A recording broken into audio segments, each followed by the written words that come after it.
श्रीमद् भगवद गीता के उपदेश। जब मनुष्य जीवन में भ्रमित होता है, जब सही और गलत का अंतर मिट जाता है, तब श्रीमद् भगवद गीता उसका मार्गदर्शन करती है। ये केवल एक ग्रंथ नहीं, बल्कि भगवान श्री कृष्ण की वाणी है, जो मनुष्य को धर्म, कर्तव्य और आत्मज्ञान का मार्ग दिखाती है। कुरुक्षेत्र का युद्ध केवल अर्जुन का नहीं था, वह हर मनुष्य के जीवन का प्रतीक है। जब अर्जुन ने अपने ही संबंधियों को देखकर धनुष नीचे रख दिया, तब भगवान श्री कृष्ण ने उसे समझाया कि कर्तव्य से भागना अधर्म है। जीवन में परिस्थिति कैसी भी हो, कर्म करते रहना ही धर्म है।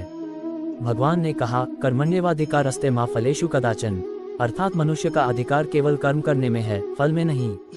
जो कर्म के साथ फल की इच्छा जोड़ देता है, उसका मन विचलित हो जाता है। लेकिन जो निस्वार्थ होकर कर्म करता है, वही शांति को प्राप्त करता है।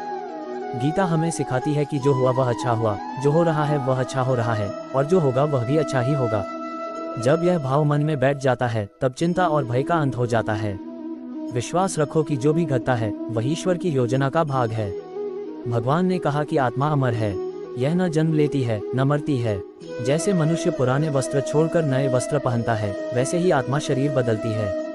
इसलिए मृत्यु से मत डरो, क्योंकि यह केवल परिवर्तन है, अंत नहीं। गीता का एक और उपदेश है, अपने मन को नियंत्रित करो।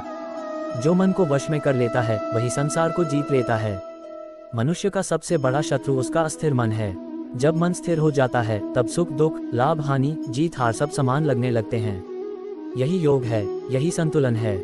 गीता कहती है कि हर परिस्थिति में धैर्य रखो, सफलता हो या असफलता, प्रसन्न रहो, क्योंकि दोनों ही क्षणिक हैं। जो मनुष्य स्थिर रहकर कर्म करता है, वही सच्चा योगी है। भगवान श्री कृष्ण का संदेश स्पष्ट है, अपने कर्तव्य का पालन करो, ईश्वर पर विश्वास रखो और परिणाम की चिंता मत करो।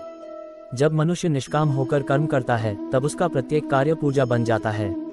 श्रीमद् भगवद गीता का सार यही है, कर्म करते रहो, मन को शांत रखो और ईश्वर को हर कर्म में अनुभव करो। यही जीवन का मार्ग है, यही गीता का उपदेश है। अगर आपको यह वीडियो पसंद आई हो तो कृपया करके आप चैनल को सब्सक्राइब करें, लाइक करें, शेयर करें, कमेंट में जय श्री कृष्णा जरूर लिखें।